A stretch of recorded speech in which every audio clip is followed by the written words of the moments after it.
오늘은 이제 본질적으로는, 직접적으로는 이 지도자가 가져야 될 태도, 사역자가 가져야 될 태도입니다. 이것이 비단 저에게만 주시는 말씀일까요? 저는 그렇지 않다고 믿습니다. 우리 모든 성도님들이 함께 나에게 주시는 말씀으로 받는 은혜가 있기를 간절히 소원합니다. 이 마찬가지로 이 지도자의 태도 또한 모든 성도와 성도의 관계에서 그대로 적용되어야 하는 영적인 원리입니다. 여러분, 지도자들 또 맡은 자들, 이 사역자들이 가져야 되는 태도가 뭘까요? 오늘 본문은 이야기하는데요, 첫 번째가 충성입니다. 오늘 이 부분에 대한 이야기만 나누려고 합니다. 맡은 자에 구할 것은 충성이니라. 주님께서 맡은 자들에게 요구되는 것이 충성이라고 말씀하십니다. 지금 1절에서는 이 지도자들을 향하여서 그리스도의 일꾼이요 또 하나님의 비밀을 맡은 청지기로 여겨라 라고 말하는데, 2절에서는 그리고 그 맡은 자들은 충성해야 된다, 그 사역자들에게는 충성이 요구된다라는 말씀입니다. 그러니까 이 본문은, 이 고린도전서 4장 1절부터 쭉 다루는 본문은 교회 안에 사역자와 성도 간에, 또 성도와 성도 간에 상호 관계 가운데에서 교회를 세워가는 어떤 태도들을 말씀하시는 것이에요. 이 충성을 다른 번역 성경 몇 군데를 찾아보면 신실성이라고도 번역이 되어 있습니다. 충성의 다른 번역으로 신실성, 믿음직해야 된다는 거죠. 성실해야 된다는 겁니다. 그리스도의 종에게 또 청지기에게 맡은 자에게 하나님은 충성을 요구하신다는 거예요. 그러면 그리스도의 종인 우리가 또 청지기인 우리에게 충성이 요구된다고 하는데, 여러분, 충성이 뭘까요? 이 본문을 기초로 해서 좀 나눴으면 좋겠어요. 과연 충성이 뭘까요? 그리스도의 종으로서의 충성, 또 청지기로서 맡은 자로서의 충성. 그 첫 번째가 뭐냐면 주도권을 행사하지 않는 것이에요. 주도권을 행사하지 않는 것. 여러분, 종 또 청지기에게는 자기 일이 없습니다. 자기 일이 없어요. 자신의 일을 하는 사람이 아니고 주님의 일을 하는 사람입니다. 주인이 맡겨준 일을 하는 사람이 종이고, 주님께서 맡겨준 일을 하는 사람이 청지기예요. 또한 이 종에게는, 청지기에게는 자기 계획도 없습니다.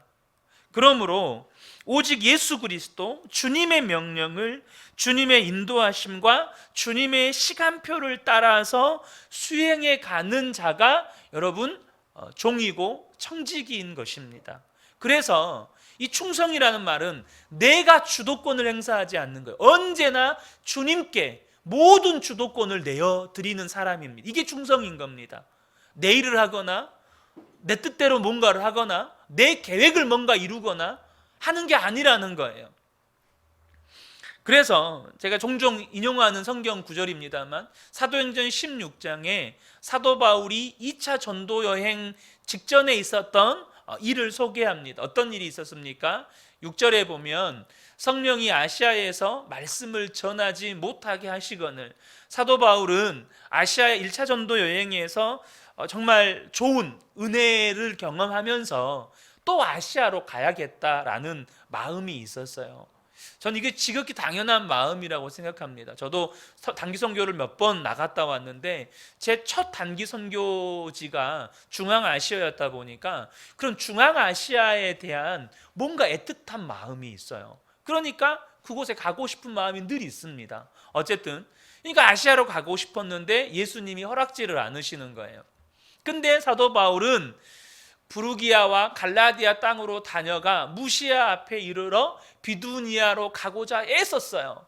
사도 바울은 그럼에도 불구하고 처음에는 아시아로 가려고 이렇게 노력했다는 거예요. 근데 예수의 영이 허락하지 않으시는 거예요. 사도 바울이 자기 1차 전도 여행의 좋은 은혜의 기억들을 가지고 또 아시아로 가려고 할 때 주님이 그것을 막으시는 거예요. 무시아를 지나 드로아로 내려갔는데 밤에 환상이 바울에게 보이니 마게도냐 사람 하나가 가서서 그에게 청하여 이르되 마게도냐로 건너와서 우리를 도우라 하거늘 바울이 그 환상을 보았을 때 곧 우리가 마게도냐로 떠나기를 힘쓰니 이는 하나님이 저 사람들에게 복음을 전하라고 우리를 부르신 줄로 인정함이러라. 아시아로 가고자 할 때 주님께서 그것을 막고 환상 가운데 마게도냐 사람, 유럽 사람이 와서 우리를 도우라는 환상을 보여주실 때 바울이 그 즉시 깨닫는 거예요. 아, 하나님이 내가 가고자 하는 이것을 막으시고 이제는 마게도냐로 이끌어 가시는구나. 자신의 모든 뜻과 계획을 포기하고 주님의 이끄심을 따라 주님의 시간표를 따라 가는 거예요. 특별히 또한 중요한 것은 이 종은 또 청지기는 자기 힘으로 하지 않아요. 주님 주시는 힘으로 주님의 일을 돌아보는 사람이에요. 내 힘으로 일하는 사람이 아니고 주님이 주시는 힘으로 주님의 일을 돌아보는 사람이에요. 그래서 고린도전서 15장 10절에 보면 그러나 내가 나된 것은 하나님의 은혜로 된 것이니 내게 주신 은혜가 그의 은혜가 헛되지 아니하여, 여기 보시면 내가 모든 사도보다 더 많이 수고하였으나, 실제적으로 모든 사도보다 더 많은 일들을 했어요. 그런데 그 모든 사도보다 더 많은 수고를 하게 한 원천이 뭐였냐면 내게 주신 그의 은혜가 헛되지 않았기 때문이에요. 하나님의 은혜가 사도 바울로 하여금 그 모든 사역들을 감당케 하는 원천이었어요. 내가 한 것이 아니요 오직 나와 함께 하신 하나님의 은혜로라.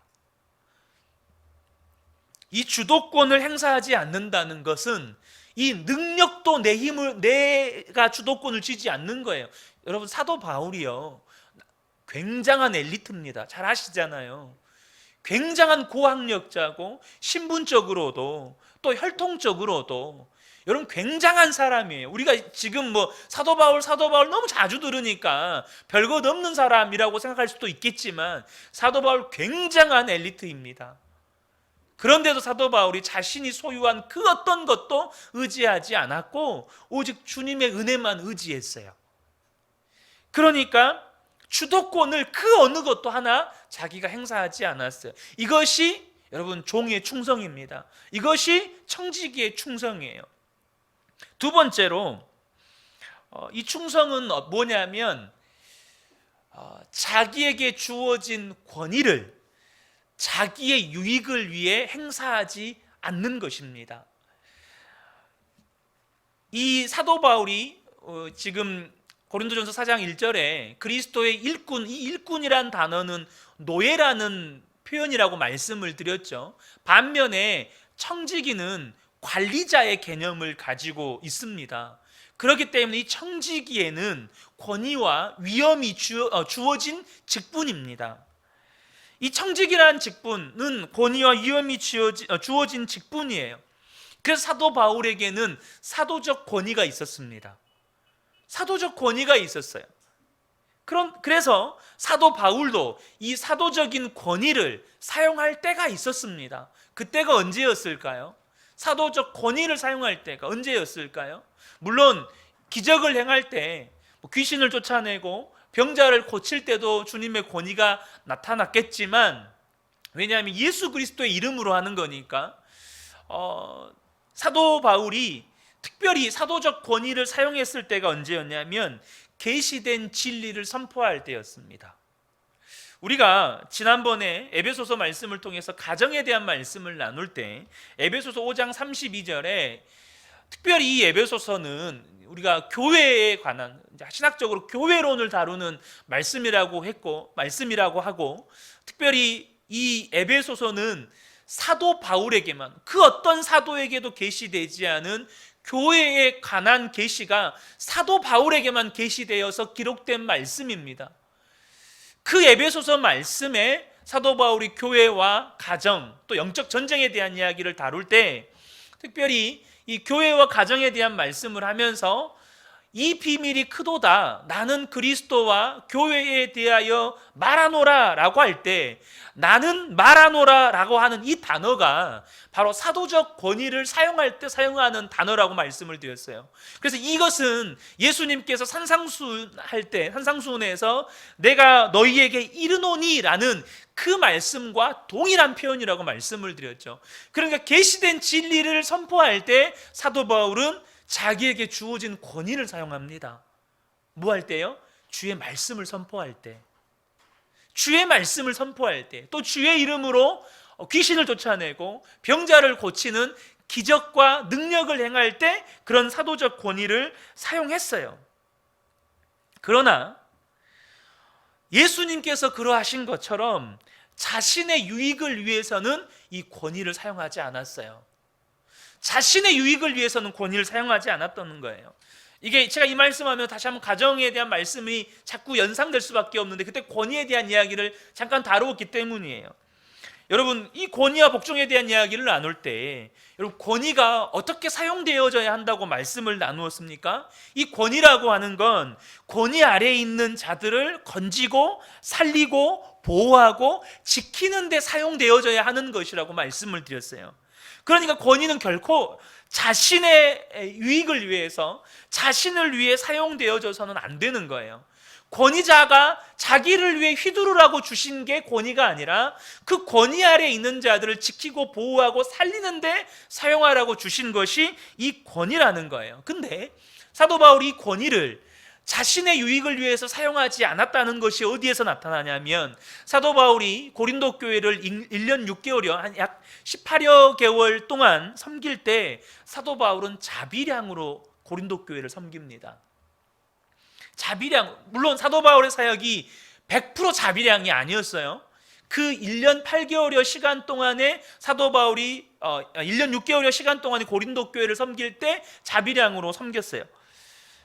여러분, 사역자가 섬기는 교회를 통해서 생계를 위한 사례를 받는 건 권리입니다. 성경에 명시된 권리예요. 그런데 사도 바울은 이 권리를 위해서 권위를 사용하지 않습니다. 다시 말하면 이 고린도 교회에게 자신의 권위를 사용해서 내가 이곳에서 섬길 동안에 생활할 수 있는 모든 사례비를 교회가 제공하십시오, 이런 말을 한마디도 한 적이 없어요. 도리어 고린도전서 9장 6절부터 잠깐 볼게요. 사도 바울이 그의 사도성에 대해서 막 비판을 받았어요. 넌 예수님 직계 제자 아니잖아. 이것부터 시작해서 하여튼 비판을 막 받기 시작했을 때 사도 바울이 고린도 교회 안에서도 이렇게 비판을 받아요. 이렇게 공격을 받습니다. 그런데 그때 사도 바울이 하는 이야기예요. 사도 바울이 일단 앞절과 또 뒷절에 다양한 이야기들이 있는데, 이 권위를 자신의 유익을 위해서 사용하지 않았다는 그 측면에 대해서만 나눌게요. 지금 사도 바울과 바나바가 자비량으로 사역을 해요. 고린도 교회에서 나와 바나바만 생계를 위해 일해야 한단 말입니까? 고린도 교회를 섬기면서, 고린도 교회가 굉장히 부유한 도시예요, 고린도가. 그러니까 충분히 사도 바울과 바나바를 섬길 수 있는 여력이 됨에도 불구하고 그러질 않았어요. 그러니까 사도 바울과 바나바가 일하면서, 자기 개인 일을 하면서 고린도 교회를 섬긴 거예요. 자기가 비용을 대가면서 군대 생활을 하는 사람이 어디 있습니까? 포도 농사를 지으면서 그 포도원에서 나는 포도를 따먹지 않는 농부가 어디 있으며, 양을 기르면서 거기서 나는 젖을 마시지 않는 사람은 또 어디 있습니까? 내가 사회에서 일어나는 일만 가지고 이렇게 말하는 것이 아닙니다. 율법에도 이런 말이 있지 않습니까? 모세의 율법에 이같이 기록되어 있습니다. 곡식을 타작하는 소의 입에 망을 씌우지 마라. 여러분, 절대 이 말이 아닙니다. 이 말의 의미가 이 말이 아니에요. 소에게 망 씌우고 밭을 갈지 말라는 의미가 아닙니다. 하나님께서 소를 생각해서 이 말씀을 하신 줄 아십니까? 아니면 우리 모두를 위한 말씀이겠습니까? 이 말씀은 우리를 위해 기록된 말씀이 분명합니다. 아마 시골에 사신 분들은 아실 거예요. 밭 갈 때 소 입에 망을 안 씌우면 소가 밭 갈다가 딴짓을 합니다. 주변에 풀 뜯어먹고 하면서 막 딴 데로 가요. 그러니까 밭을 갈 때는 소 입에 망을 씌우고 해요. 그리고 일을 다 끝내면 풀을 뜯게 하죠. 근데 여기서 이 말이 뭔 말이냐면, 밭을 가는 사람은 당연히 어떤 소망을 가지고 밭을 갈며 곡식을 타작하는 사람이 대가를 기대하며 일하는 것은 당연합니다. 이 소를 끄는 사람은 대가를 받아야 된다는 거예요. 이 말인 겁니다. 우리가 여러분에게 영적인 것을 뿌렸다면 우리가 여러분이 갖고 있는 물질을 거두어 드린다고 해서 지나치다고 말할 수 있겠습니까? 보세요. 다른 사람들이 여러분에게 이런 것을 요구하는 권리를 가졌다면 우리는 그럴 권리가 더 있지 않겠습니까? 무슨 말이죠? 누구보다도 우리에게, 바나바와 나에게, 당신들에게 이런 것을 요구할 권리가 있다는 거예요. 그런데 사도 바울이 어떻게 이야기하죠? 그러나 우리는 이 권리를 행사하지 않았습니다. 오히려 우리는 그리스도의 복음에 방해가 되지 않기 위해 모든 것을 참았습니다.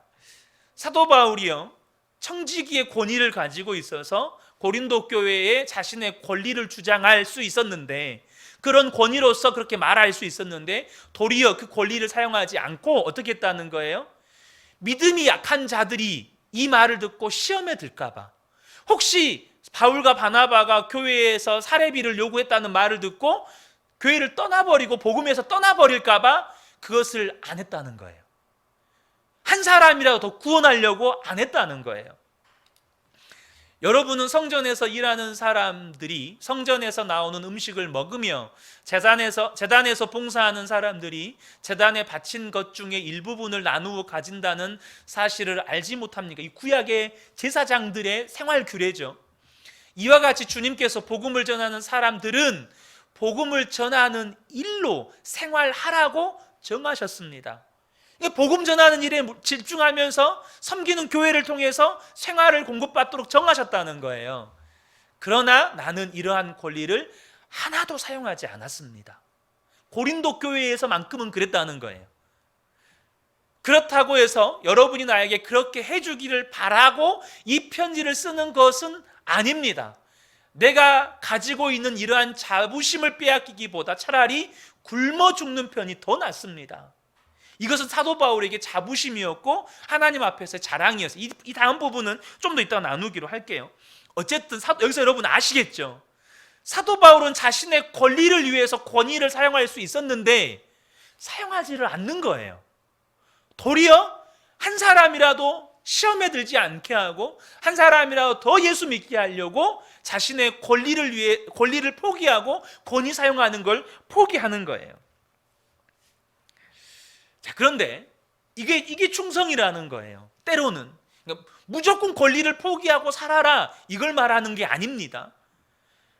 그런데 여러분 보세요. 사도 바울이 충성이 무엇인지를 이곳에서 본문에서 소개를 하면서 동시에 그렇게 충성하게 해주는, 사도 바울로 하여금 그런 충성하게 만들어주는 동기를 이야기합니다. 본문에 동기가 두 가지를 소개를 해요. 그 동기가 무엇이냐면 고린도전서 4장 3절부터 5절을 다시 한번 보겠습니다. 너희에게나 다른 사람들에게 판단받는 것이 내게는 매우 작은 일이라 나도 나를 판단하지 아니하노니 내가 자책할 아무것도 깨닫지 못하나 이로 말미암아 의롭다 함을 얻지 못하노라. 다만 나를 심판하실 이는 주시니라. 그러므로 때가 이르기 전 곧 주께서 오시기까지 아무것도 판단하지 말라. 그가 어두움에 감추인 것들을 드러내고 마음의 뜻을 나타내시리니 그때에 각 사람에게 하나님으로부터 칭찬이 있으리라. 우리가 지난주에 이 말씀을 나누면서요, 성도가 지도자들을 판단하지 말아야 할 것을 기록하는 말씀, 또 왜 판단하지 말아야 되는지에 대해서 여기 본문을 근거로 말씀을 나누었어요. 그런데 동시에 이 말씀은 또 사도 바울이 맡은 자들이 충성하게 만들어주는 동기가 이곳에 기록되어 있음을 나타내줘요. 그러면 우리를 충성하게 하는 동기가 뭘까요? 그 첫 번째가 뭐냐면 하나님이 맡기신 것을 결산하는 날이 온다는 거예요. 사도 바울이 지금 이걸 여기서 이야기하는 거예요. 다시 한번 그 본문 말씀을 보죠. 그러므로 때가 이르기 전 주께서 오시기까지 아무도 판단하지 말라. 그가 어둠에 감추인 것들을 드러내고 마음의 뜻을 나타내시리니 그때 각 사람에게 하나님으로부터 칭찬이 있으리라. 이 말씀이 뭐죠? 주님이 오시는 그날에 각 사람의 삶을 결산하셔서 칭찬할 사람은 칭찬받게 하시고 또 심판받을 사람은 심판받게 하신다는 거예요. 사도 바울의 충성의 동기가 뭐냐면 하나님이 근데 제가 여기서 강조점을 두려고 하는 건 뭐냐면 하나님이 맡겨주신 것을 결산하는 날이 온다는 거예요. 마태복음 25장 19절에 보면 여러분 잘 아시죠? 오랜 후에 그 종들의 주인이 돌아와 그들과 결산한다고 말씀하셔요. 주님 다시 오셔서 저와 여러분을 결산하실 것입니다. 근데 뭘 결산하시냐면 제가 오늘은 좀 여기에다 강조점을 두려고 합니다. 맡겨주신 것을 결산하세요. 저와 여러분에게 맡겨주신 것에 대해서 결산하신다는 거예요. 마태복음 25장을 한번 볼게요. 이 달란트 맡은 종들이 주인에게 어떻게 보고를 하는지를 한번 보세요. 5달란트 받았던 자는 다섯 달란트를 더 가지고 와서 이르되, 자 보세요. 주인이여 내게 5달란트를 주셨는데, 뭐라고 이야기하죠? 먼저 주님께서 저에게 5달란트를 주셨습니다. 뭘 보고하죠? 나에게 맡겨주신 5달란트에 대해서 보고를 하는 거예요. 맡겨주신 것에 대해서 지금 주님께 보고를 하는 거예요. 보소서 내가 5달란트를 남겼나이다. 그 주인이 이르되 잘하였도다 착하고 충성된 종아, 내가 적은 일에 충성하였음에 내가 많은 것을 내게 맡기리니 내 주인의 즐거움에 참여할지어다 하고, 또 2달란트 맡은 자 보죠. 2달란트 받았던 자도 와서 이르되 주인이여 내게 2달란트를 주셨는데, 뭘 보고하죠? 맡겨주신 2달란트에 대해서 보고를 합니다. 보소서 내가 또 2달란트를 남겼나이다. 그 주인이 이르되 잘하였도다 착하고 충성된 종아, 네가 적은 일에 충성하였음에 내가 많은 것을 내게 맡기리니 내 주인의 즐거움에 참여할지어다. 사랑하는 성도 여러분, 우리가 왜 충성해야 될까요? 그것은 주님께서 우리에게 맡겨주신 것을 결산하신다는 거예요. 주인이신 주님께서 우리에게 맡겨주신 것들이 있어요. 그것을 다 결산하신다는 거예요. 그 은혜 교회 목사인 저에게는 맡겨주신 그 은혜 교회 성도들에 대해서 결산하실 거예요. 부모에게는 맡겨주신 자녀들에 대해서 결산하실 거예요. 믿는 성도가 만약에 회사를 운영하고 있다면, 회사를 운영하는 경영인이라면 맡겨주신 회사에 대해서 결산하실 거예요. 뭐 이것만일까요?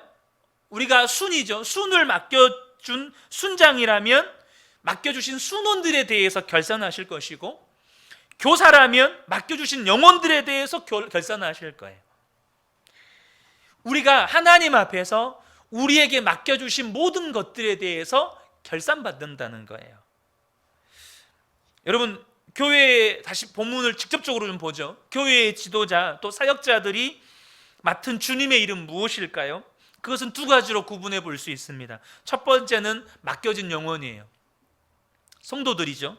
또 한 가지는요, 계시된 진리인 하나님의 비밀이에요. 성도들을 맡겨주셨고 그 성도들에게 하나님의 말씀을 바르게 가르치라는 이 하나님의 말씀을 맡겨주셨어요. 사도 바울에게 고린도 교회 성도들을 맡겨주셨고, 또한 그들에게 계시된 진리를 바르게 가르치고 제때 먹여야 하는 일이 맡겨진 거예요. 그래서 사도 바울은 지금 자신에게 맡겨진 이 고린도 교회 성도들을 돌보는 것과 계시된 진리를 성도들에게 가르치고 먹여야 하는 이 청지기직을 결산해야 한다는 것을 정확하게 알고 있는 거예요. 마치 달란트 비유와 같이 주인이 오시는 그날에 종들이 맡겨진 달란트에 대해서 보고하는 것처럼 자신도 주님 앞에서 결산받을 때 이 고린도 교회의 성도들에 대해서 또 주님께서 맡겨주신 이 계시된 진리를 바르게 가르치고 제때 먹였는지를 보고해야 한다는 것을 지금 정확하게 사도 바울은 인식하고 있는 거예요. 그런 민감함 때문에 지금 고린도 교회 성도들의 어떤 영적인 문제들에 대해서 매우 민감하게 반응하면서 또 편지를 써서 그들을 말씀으로 가르치고 책망하고 깨우치고 있는 것이죠. 히브리서 13장에 보면 재미있는 표현이 나옵니다. 이것은 우리 맡은 자들이, 제가 재밌다는 표현을 사용했지만 우리 맡은 자들이 부담을 가지고 보아야 할 말씀이에요. 히브리서 13장 17절, 이 말씀의 전체적인 내용도 우리가 보아야겠지만 이 노란색으로 표시된 부분을 한번 잘 보셨으면 좋겠어요. 여러분의 지도자들의 말을 고지 듣고 그들에게 복종하십시오. 근데 이 지도자들이 어떤 사람인지를 여기서 소개를 해요. 그들은 여러분의 영혼을 지키는 사람들이요, 잘 보세요, 이 일을 장차 하나님께 보고 드릴 사람들입니다. 부모는요, 자녀들에 대해서 주님 앞에 보고해야 돼요. 저는 그 은혜 교회 성도들에 대해서 주님 앞에 보고해야 돼요. 여러분이 사업을 경영하는 분들이라면 여러분이 맡겨준 사업에 대해서 주님 앞에 보고해야 돼요. 이게 우리가 결산받는 날에 해야 될 일이라니까요. 그러면 여러분은 그들이 기쁜 마음으로 이 일을 하게 하고 탄식하면서 하지 않게 해주십시오. 그들이 탄식하면서 일하는 것은 여러분에게 유익이 되지 못합니다. 지금 지도자들, 맡은 자들은 그 맡겨진 것에 대해서 주님 앞에 보고해야 된다는 거예요. 사랑하는 성도 여러분, 그래서 사도 바울은요, 이걸 주님 앞에 보고해야 되잖아요. 그래서 고린도 교회 성도들 위에 군림하지 않았어요. 그러나 그들의 비위를 맞추지도 않았어요. 또한 고린도 교회 성도들에게 주신 것을 빼앗지도 않았어요. 그냥 선한 청지기처럼 고린도 교회 성도들의 영적 필요를 따라서 자신에게 계시된 진리의 말씀을 올바른 때에 올바른 방법으로 공급되도록 했죠. 무엇보다도 사도 바울은 자신의 것으로 하지 않았어요. 주님께 받은 것을 그들에게 주었어요. 주님께 받은 것을 그들에게 주은 거죠. 이것이 고린도 교회의 사역자로서 또 고린도 교회를 섬기는 지도자로서 사도 바울을 움직이는 최고의 동기였어요. 내가 하나님 앞에 이 고린도 교회에 대해서 보고할 날이 온다. 보고할 날이 온다. 여러분, 그러면 여러분 가정에 대해서 주님 앞에서 보고할 날이 올 거고, 저는 우리 교회에 대해서 주님 앞에 보고할 날이 올 거고, 또 여러분이 맡은 자리에서 여러분에게 맡겨주신 것에 대해서 주님 앞에 보고할 날이 올 건데, 여러분 절대 그 구분 지으시면 안 돼요. 무슨 말이냐면, 여러분이 지금 하고 있는 세상 속에서의 직업, 그 주님이 맡겨주신 겁니다. 아멘을 안 하시는데 이거 주님이 맡겨주신 거예요. 저는 그 은혜 교회를 맡겨주셨으니까 그 은혜 교회에 대해서 주님 앞에 보고할 거고, 여러분은 각자의 부르심의 자리에서 맡겨주신 것들을 주님 앞에서 보고할 날이 와요. 그래서 우리에게 충성을 요구하시는 거예요. 우리 충성해야 돼요. 그 맡겨주신 것들에 대해서 우리가 주님 앞에 충성해야 돼요. 두 번째, 사도 바울은 또 하나의 다른 동기를 소개해요. 오늘 본문의 5절 말씀인데요, 이 노란색 부분만 보죠. 그때에 각 사람에게 하나님으로부터 칭찬이 있으리라. 뭘 말하는 거죠? 사도 바울은 하나님으로부터 받을 상을 기대했어요.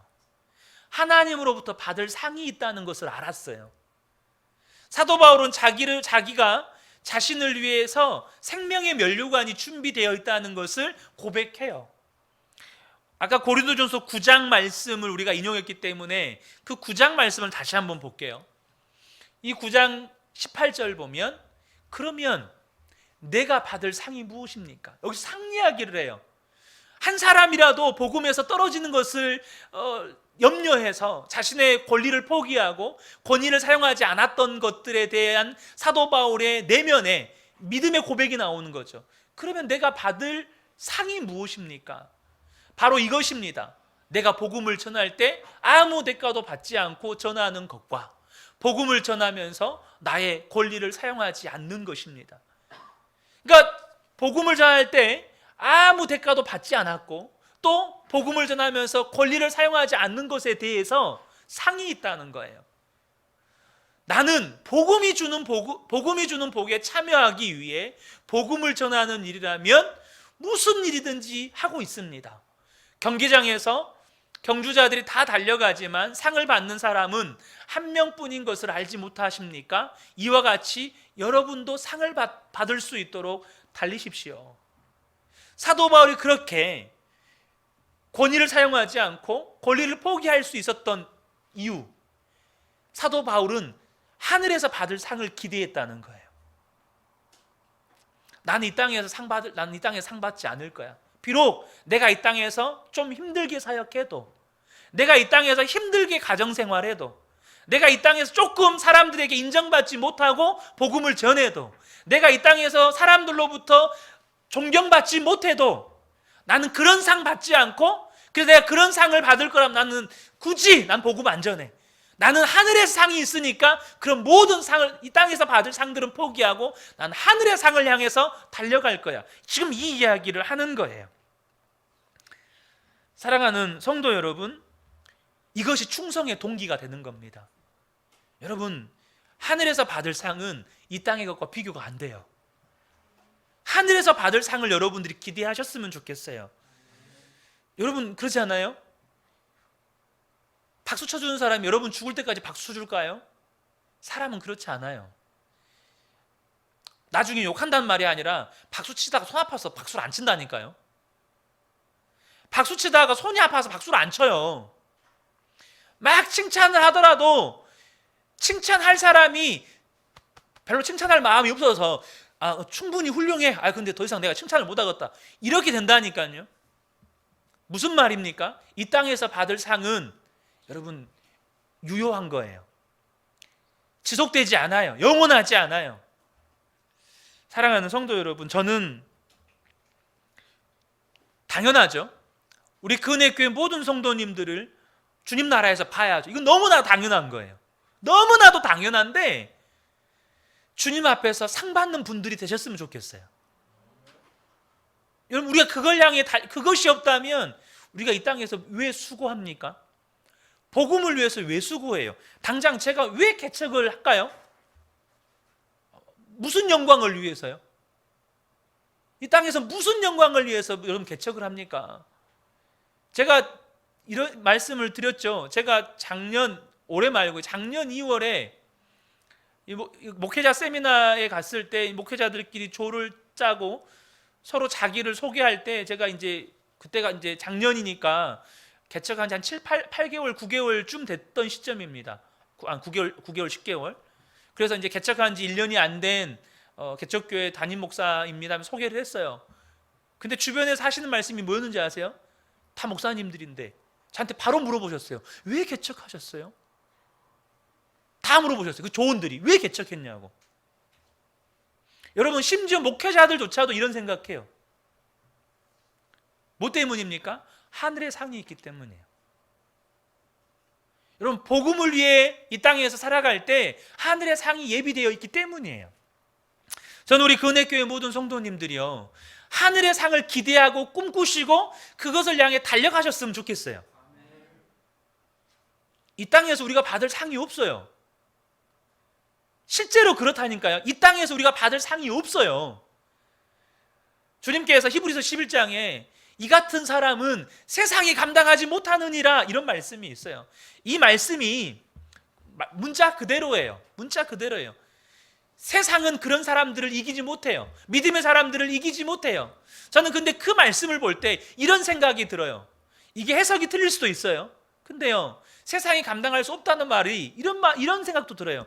이 세상에서는 그 사람들에게 줄 만한 상이 없는 거예요.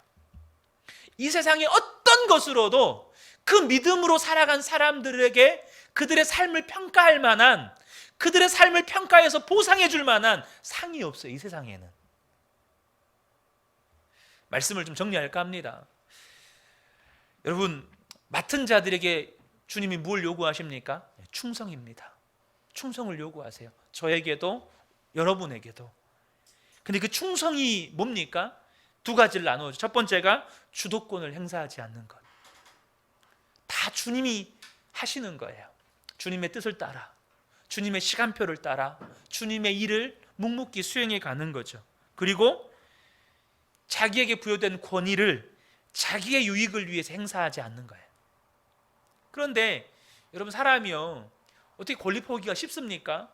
내려놓는 게 쉽습니까? 주도권을 내가 안 쥐는 게 쉽습니까? 저 솔직하게 말해서요, 이것이 지금도 자주 걸려요. 자주 걸려. 내 계획대로 되지 않는 것을 굉장히 힘들어하는 사람이에요. 진짜 그래요. 내 계획에 없는 일이 일어나는 것이 정말 힘들어하는 사람이에요. 정말 이게 쉽게 안 깨져요. 주님 앞에서조차도 이게 잘 안 깨질 때가 많아요. 여전히 내 고집을 막 주장할 때가 있어요. 근데요, 그것을 가능케 하는 그 충성의 동기, 충성하게 만들어주는 원천, 우리에게 맡겨주신 것을 주님 앞에서 결산할 날이 와요. 주님 앞에 우리가 보고 드려야 된다니까요. 근데 보고 드릴 때 보고 드릴 것이 없어. 한 달란트 맡은 자처럼 보고할 것이 없어요. 그럼 이게 무슨 날벼락이냐고요. 주님 앞에 보고할 것이 없다면. 두 번째가 뭡니까? 우리에게 하나님께 받을 상이 있다는 거예요. 저는 우리 근혜교회 모든 성도님들 한 분도 빠짐없이 주님 앞에서 상 받는 분들 되셨으면 좋겠습니다. 이 땅에서 조금 우리가 부끄러움 당할 수도 있고 어려움 당할 수 있어요. 참 힘들 때 많죠. 근데 우리가 주님 주실 상을 기대하면서 우리가 인내에 갔으면 좋겠습니다. 이 은혜가 우리 모든 성도님들에게 함께 하시기를 주님의 이름으로 축복합니다. 아멘.